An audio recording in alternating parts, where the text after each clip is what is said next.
एक पेड़ मां के नाम आदरणीय प्रधानमंत्री जी के इस पावन आह्वान से प्रेरित होकर के उत्तर प्रदेश में एक ही दिन में वृक्षारोपण महाअभियान के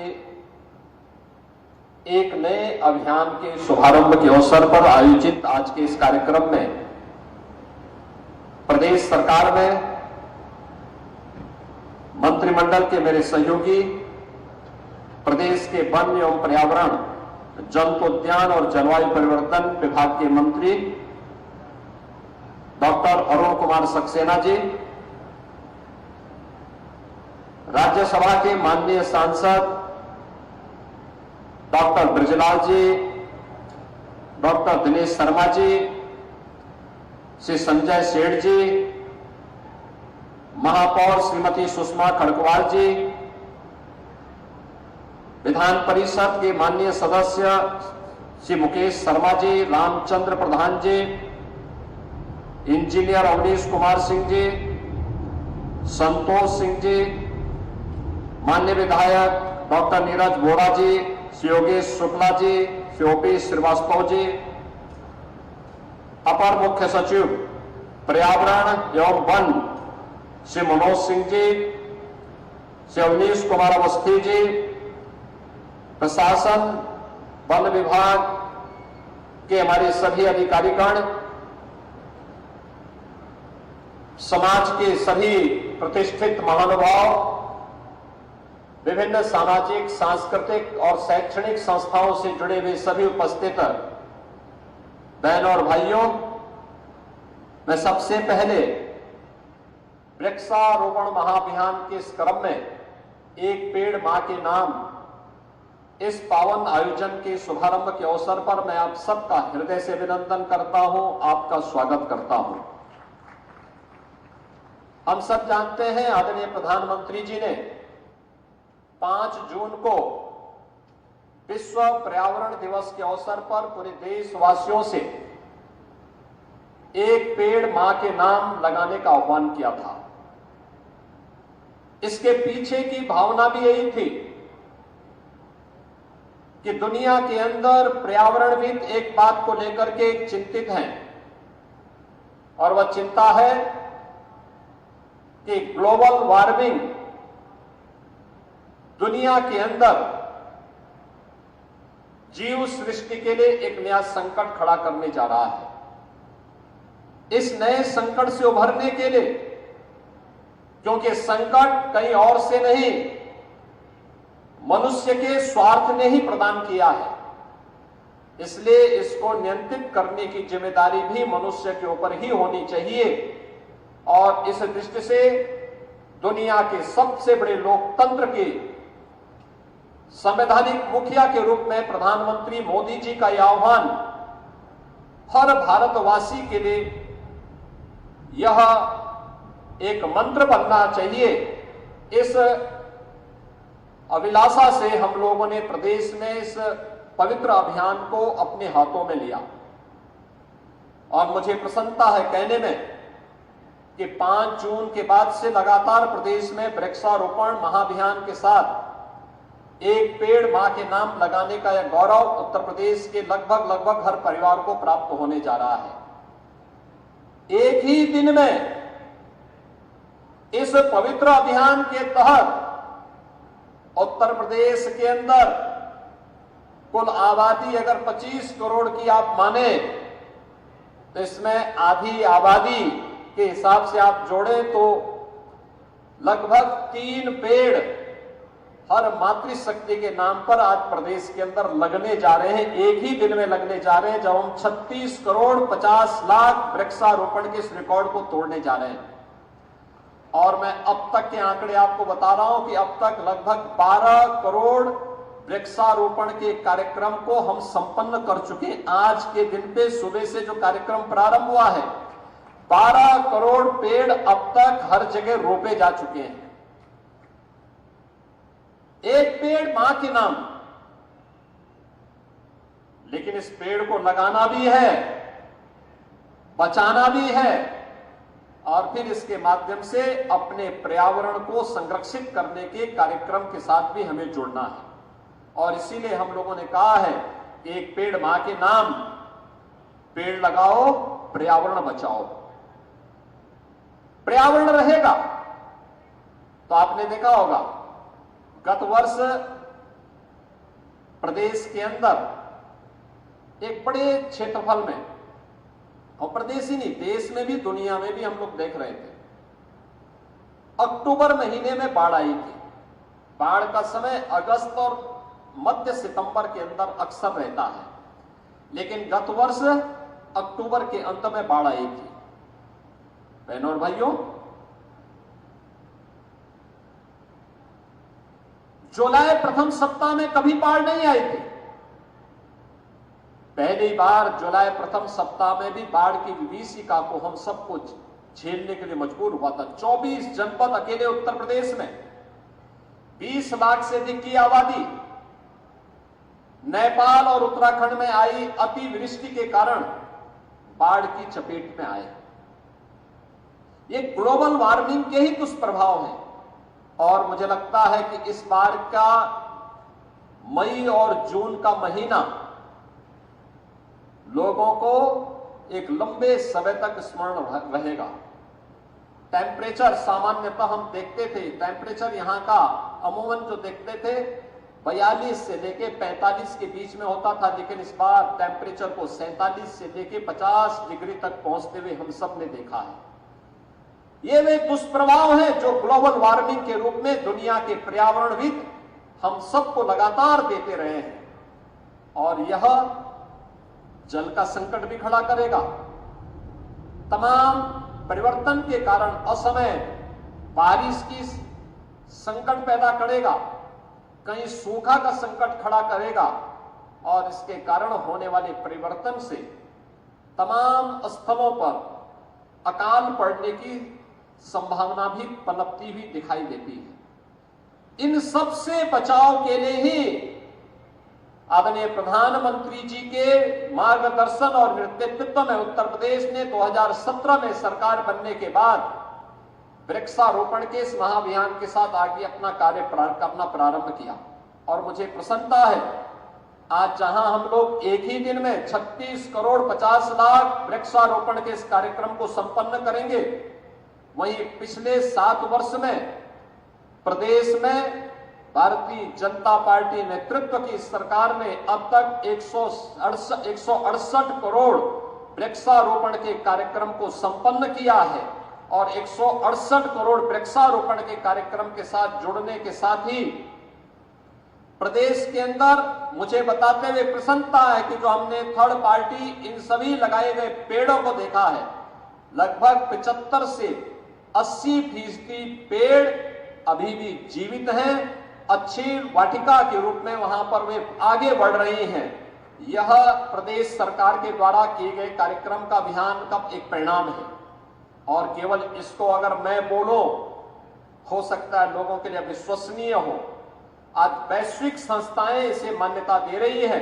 अभी आपने देखा होगा हमने 10 किसानों को यहां पे कार्बन क्रेडिट से, यानी कार्बन उत्सर्जन से जो पर्यावरण को क्षति हो रही है उसके बचाव के लिए जिन किसानों ने अब तक पेड़ लगाने के इस अभियान के साथ सफलतापूर्वक अपने कार्यक्रम को आगे किया, अपना रजिस्ट्रेशन कराया, वैश्विक संस्थाएं आकर के उनका निरीक्षण की, उन्हें यहां पर कार्बन क्रेडिट के रूप में धनराशि उपलब्ध करवाने की व्यवस्था भी नेट जीरो के लक्ष्य को प्राप्त करने की दिशा में दिया गया। और उत्तर प्रदेश सरकार के द्वारा इस प्रयास का परिणाम है कि उत्तर प्रदेश सरकार को इसके लिए 200 करोड़ रुपए का अनुदान भी प्राप्त हो रहा है, जिसमें वह कार्बन उत्सर्जन को रोकने में इन पेड़ों ने, जो पेड़ लगाए गए लगातार उन किसानों को 5 वर्ष तक धनराशि मिलेगी। पहले चरण में हम लोग आज 25,000 किसानों को इस सुविधा का लाभ प्रदान कर रहे हैं। आप अनुमान कर सकते हैं कि 200 करोड़ रुपए किसानों के खाते में जाएंगे, पेड़ लगाएंगे, उस पेड़ का किसी ने इमारती लकड़ी के रूप में, किसी ने फलदार, किसी ने औषधीय, किसी ने पीपल, पाकड़, बरगद, किसी ने नवग्रह वाटिका लगाई होगी, किसी ने हरशंकरी लगाई होगी, किसी ने नक्षत्रशाला लगाई होगी और किसी ने अन्य कार्यक्रम के साथ जुड़ करके इस अभियान को आगे बढ़ाया। लेकिन वैश्विक संस्थाएं उसे मान्यता दे रही है। 200 करोड़ रुपए की राशि उत्तर प्रदेश को प्राप्त हो रही है। बहनों और भाइयों, लखनऊ आज प्रदेश का सबसे बड़ा महानगर के रूप में अपने आप को स्थापित किया है। ये प्रदेश की राजधानी भी है। हम लोगों ने कल ही इसको स्टेट कैपिटल रीजन के रूप में डेवलप करके इसके आसपास के क्षेत्र को आर्थिक प्रगति के एक नए मानक के रूप में स्थापित करने के एक बड़े अभियान को हम लोगों ने आगे बढ़ाने की कार्रवाई को भी आगे बढ़ाया। लेकिन याद रखना, विकास हम जितना करेंगे उस विकास का लाभ लंबे समय तक लोगों को तब मिलेगा जब भौतिक विकास के साथ साथ उससे होने वाली पर्यावरणीय क्षति को हम न्यूनतम स्तर तक पहुंचाने में भी सहायक होंगे। बहुत सारे इनिशिएटिव उठाए गए। आपने देखा होगा प्रधानमंत्री मोदी जी के मार्गदर्शन और नेतृत्व में 2017 के पहले जितनी भी शहरों के अंदर स्ट्रीट लाइट हुआ करती थी, ये स्ट्रीट लाइट हैलोजन के रूप में जलती थी। बिजली की भी ज्यादा खपत होती थी और उससे कार्बन उत्सर्जन भी ज्यादा होता था। लेकिन एलईडी स्ट्रीट लाइट के रूप में बदला गया। 16 लाख ऐसी लाइट हमने प्रदेश के अंदर बदली। परिणाम क्या रहा? बिजली की कम खपत, बिजली की बचत और साथ साथ उससे होने वाली धनराशि से जो बचत पैसा बचा है उसी से हम एलईडी स्ट्रीट लाइट लगा दिए। अलग से कोई धनराशि देने की आवश्यकता भी नहीं पड़ी। पर्यावरण को भी बचा लिया, बिजली को भी बचा लिया और साथ साथ हम लोगों ने अच्छी दुधिया लाइट हर सिटी के अंदर देने में हम सफल हो गए। ऐसे छोटे छोटे प्रयोग हो सकते हैं, जैसे प्लास्टिक, सिंगल यूज प्लास्टिक को पूरी तरह बैन करना।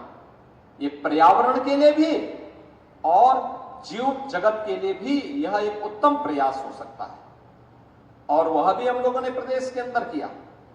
और आज यहां पर एक कुकरेल नदी, जो कभी एक नदी हुआ करती थी, आज से 50 साल पहले कुकरेल से एक नदी निकलती हुई गोमती नदी में मिलती थी। लेकिन 84 के बाद इस पूरी नदी को अपने स्वार्थ के लिए भूमाफियाओं ने पाटना प्रारंभ किया और परिणाम क्या हुआ? जो कभी नदी थी वह फिर नाला बन गया और फिर वह उन बस्तियों के ड्रेनेज को उड़ेलने का एक माध्यम बन गया। उसने एक नदी को तो मारा ही मारा, लेकिन साथ साथ गोमती नदी को भी प्रदूषित करने का काम किया।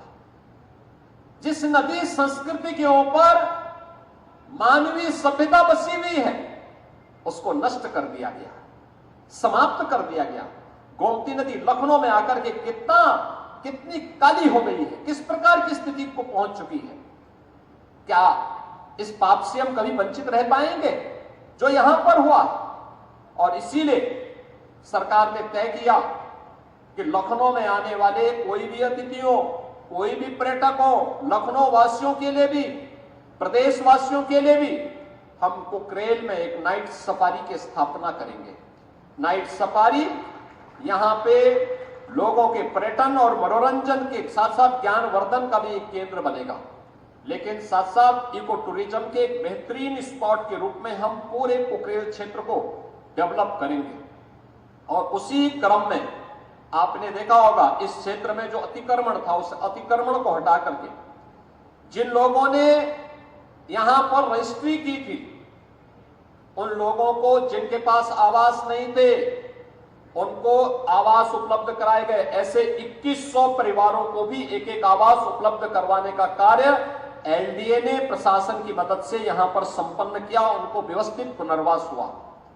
लेकिन साथ साथ जिन लोगों ने जमीन के धंधे के साथ जुड़ करके पर्यावरण को नुकसान पहुंचाने का काम किया और भूमाफिया बन करके लोगों को ठगने का काम किया, ऐसे भूमाफियाओं के खिलाफ भी कार्रवाई करते, एफआईआर लॉन्च कराते, उनके खिलाफ कार्रवाई की गई और सुप्रीम कोर्ट तक लड़ करके लखनऊ विकास प्राधिकरण ने आज इसे खाली करवाया है। और खाली करवाने के बाद जहां पहले अकबर नगर के नाम पर यहां पे पॉल्यूशन का एक माध्यम बना हुआ था, आज वहां पर भगवान श्री राम के छोटे भाई लक्ष्मण जी के नाम पे सौमित्र वन का आज यहां पर गठन हुआ है। ये जो जितने भी पेड़ लगाए जा रहे हैं ये सौमित्र वन ही हैं, ये सौमित्र वन के ही हो रहे हैं। हरशंकरी के एक वाटिका मुझे भी यहां पे लगाने का अवसर प्राप्त हुआ है। बहनों और भाइयों, उस पहचान को बनाए रखने के लिए सौमित्र वन यहां लग रहा है और इसके दूसरी ओर शक्ति वन लगने जा रहा है। शक्ति वन भी इसलिए, ये शक्ति भारत की नदी संस्कृति को बचाने का माध्यम बनेगा। एक पेड़ मां के नाम के इस कार्यक्रम को भी और नई मजबूती प्रदान करने में हम सबका मार्गदर्शन करेगा, प्रदेशवासियों को आगे बढ़ाने का काम करेगा। और आज का जो कार्यक्रम जिस स्तर पर सभी लोग इस अभियान के साथ जुड़े हुए हैं, मैं देख रहा हूं हर तबके, उत्तर प्रदेश सरकार के सभी विभाग, क्या पंचायती राज, क्या ग्राम्य विकास, क्या नगर विकास, क्या पीडब्ल्यूडी, क्या गृह विभाग, क्या सामान्य प्रशासन, क्या स्कूली विभाग, क्या टेक्निकल एजुकेशन, क्या मेडिकल एजुकेशन, सभी विभाग वन विभाग के नेतृत्व में इस कार्यक्रम के साथ लगे हैं। हर जनपद लगा है, प्रदेश सरकार के मंत्रीगण लगे हुए हैं, माननीय सांसद, माननीय विधायकगण इस कार्यक्रम के साथ जुड़े हुए हैं। और मैं तो पूरे प्रदेशवासियों का आह्वान करूंगा, हमारे पास पेड़ों की कमी नहीं है। अकेले वन विभाग और उद्यान विभाग के पास 50 करोड़ पौध है, निजी नर्सरी में लगभग 4 करोड़ पौध मौजूद है। इसमें छायादार भी हैं, इमारती लकड़ियों से भी हैं, फलदार भी हैं, औषधीय वृक्ष भी हैं, सजावट वाले भी हैं। हर प्रकार के पौधे आपको वहां पर प्राप्त हो जाएंगे। प्रदेश सरकार ने यह भी तय किया है कि हम जगह जगह वाटिका विकसित करेंगे, जैसे सौमित्र वन और शक्ति वन यहां लगाए जा रहे हैं। इसी प्रकार से अलग अलग जगहों पर, कहीं हरशंकरी का, कहीं पे नवग्रह का, कहीं पे नक्षत्र वाटिका का, कहीं पर अलग अलग प्रकार के कार्यक्रमों के साथ जुड़ने का भी कार्यक्रम हो रहा है। प्रदेश की माननीय राज्यपाल महोदया स्वयं सीतापुर में इस अभियान को आगे बढ़ा रहे हैं। प्रदेश सरकार के हमारे सभी मंत्रीगण, माननीय जनप्रतिनिधिगण अलग अलग जनपदों में इस पवित्र कार्यक्रम के साथ जुड़ करके सभी प्रकार के जनप्रतिनिधिगण, महापौर, जिला पंचायत अध्यक्ष, ग्राम प्रधान, ब्लॉक प्रमुखगण, क्षेत्र पंचायत के सदस्यगण, समाज के अलग अलग तबके के लोग भी इस पवित्र कार्यक्रम के साथ जुड़े हुए हैं। और सायंकाल होते होते आपको इस शुभ सूचना मिलेगी कि उत्तर प्रदेश ने जो अपना टारगेट तय किया था उस टारगेट को अचीव किया है और उसके साथ ही एक पवित्र अभियान को हम एक नई ऊंचाई तक प्रदान करने का काम भी करेंगे। आज के इस अवसर पर मेरा आप सबसे आह्वान होगा कि जब एक पेड़ मां के नाम पे लगा रहे हैं तो इसको बचाने की जिम्मेदारी भी हमें रखनी पड़ेगी। इसलिए पेड़ लगाओ, पेड़ बचाओ भी, और पेड़ बचेगा तो पर्यावरण भी बचेगा। और इसीलिए हम लोगों ने कहा है, एक पेड़ मां के नाम, पेड़ लगाओ और पर्यावरण बचाओ। पर्यावरण बचेगा तो ग्लोबल वार्मिंग और हीट वेव की विभीषिका से हम बच पाएंगे, जीव जगत को बचा पाएंगे, जीव जंतुओं को हम बचा पाएंगे। और अगर हमने पर्यावरण के साथ एक सीमा के बाद खिलवाड़ किया, इसकी भारी कीमत जीव सृष्टि को, जंतु सृष्टि को चुकानी पड़ेगी। वह नौबत ना आने पाए। अब इसके लिए अलार्मिंग होने लग गई है, खतरे की घंटी बज चुकी है। इससे पहले कि खतरा हमारे सिर के ऊपर से बहता हुआ दिखाई दे, हम लोगों को तत्काल चैतन्य होकर के हमारा प्रयास होना चाहिए इस कार्यक्रम के साथ जुड़े। हर तबके के लोगों को हम कर रहे हैं। प्रधानमंत्री आवास योजना के 56 लाख लाभार्थियों के घरों में एक एक सहजन का पेड़ भी लग रहा है। हम लोगों ने प्रदेश के अंदर हेरिटेज वृक्षों को बचाने की भी एक मुहिम को आगे बढ़ाया है। 100 वर्ष पुराने जितने भी पेड़ हैं उनको हर हाल में बचाना है। आपके बाराबंकी में एक कल्प वृक्ष है, कहते हैं उसकी आयु 5000 वर्ष पुरानी है। आप अनुमान करिए कितनी पीढ़ियां उसने देखी। द्वापर युग का 5000 वर्ष पुराना वो पेड़ आज भी बाराबंकी में मौजूद है। ऐसे अनेक पेड़ मिल जाएंगे आपको। और मेरा मानना है कि यह हम अपने लिए, अपने वर्तमान को और अपने भविष्य को सुरक्षित और उज्जवल बनाने के अभियान के साथ जुड़ रहे हैं।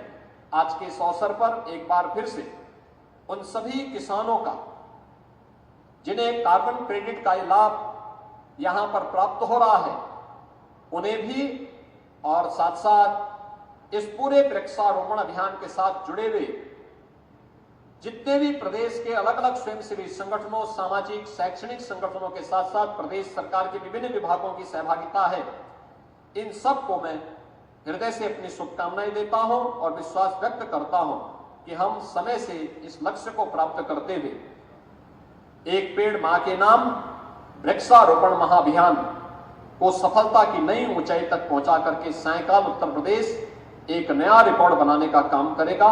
इस पूरे अभियान के प्रति मेरी शुभकामनाएं हैं। धन्यवाद। जय हिंद। बहुत बहुत धन्यवाद माननीय मुख्यमंत्री महोदय।